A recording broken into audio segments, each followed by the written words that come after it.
guy I know hung himself.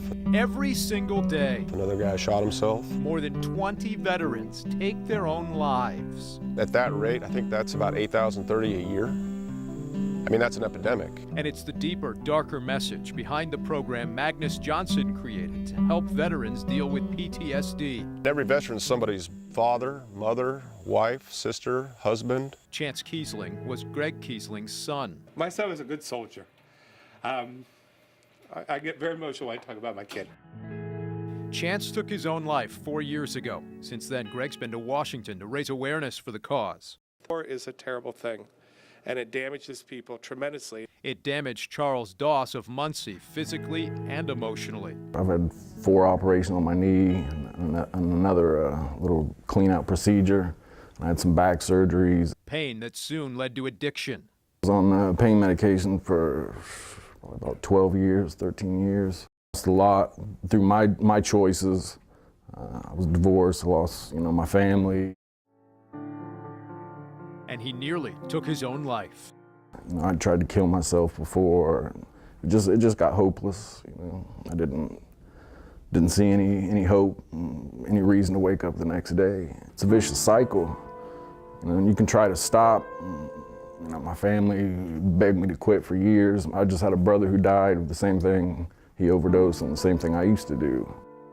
For others, it's an addiction to alcohol or other drugs. I was an alcoholic and a drug addict trying to self-medicate myself so that I could be in society. I felt like an outsider, just like any veteran does. For Austin Justice of Chesterfield, it led to legal troubles. So I began using drugs and started taking money that wasn't mine so that I could support my habit. It's a prison. It's a prison within a prison. It's a monster that keeps feeding on itself. It leads to, like in my case, I got arrested for shoplifting 3 times, and I was facing a lot of time. And so was Austin. But now they're getting help. Before, the best therapy I could ever get is just being around other veterans.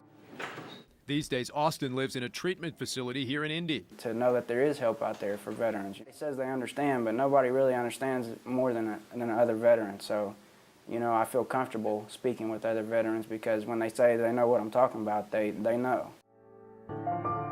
Charles knows he's getting help too, overcoming his addictions so the suicidal thoughts can go away. I've thought about it, but because I still deal with a lot of physical pain and then the emotional pain on top of that. There has been times when I wanted to just, say forget it, but when I think about my kids and how much, the progress I've made and the people, the vet court and all those people that have helped me out, and I don't want to let them down. I don't want to let myself down. I just have too much to live for now. Finally, he has some hope. Tomorrow on Fox 59 News, we'll show you the high-tech program that is helping Austin, Charles, and other veterans deal with their legal troubles. And also tomorrow, we'll show you how they're using pets to heal vets in our area. Join us all week on Fox 59 for Hoosier Heroes, what they're doing now, the challenges they're facing, and the people trying to help them out. I'm Dan Spieler, Fox 59 News.